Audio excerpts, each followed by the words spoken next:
কিবলা বলছেন, দাদা হুজুর কিবলা যখন আরব দেশে রিয়াজতের উদ্দেশ্যে ছিলেন, যখন মক্কা মুকাররমা বাইতুল্লাহতে ছিলেন, তিনি এশার নামাজ পড়ে এশার নামাজ পড়ে খানায় খাবার গিলাফের ভিতরে মাথা ঢুকাইয়া দিত।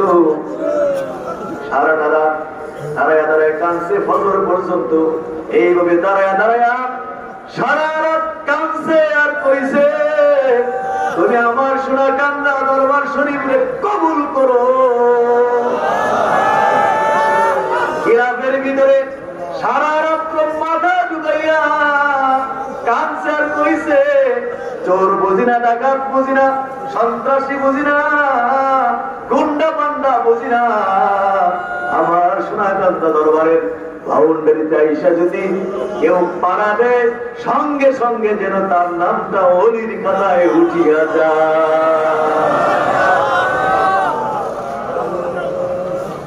বলছেন যে যে উদ্দেশ্যে দরবার শরীফের এরিয়াতে ইজাজত হাজির হয়, সঙ্গে সঙ্গে যেন তার মকসদ পূরণ হইয়া যায়।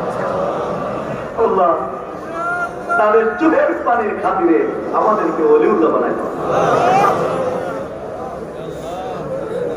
একটু খেয়াল, তাফাক্কুর সাহিব খায়রুল মিন ইবাদাতিস সালাহ।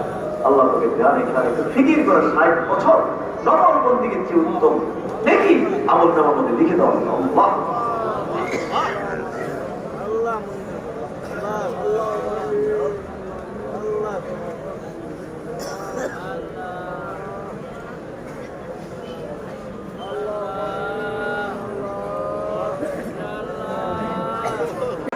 আমাদের সন্তানদেরকে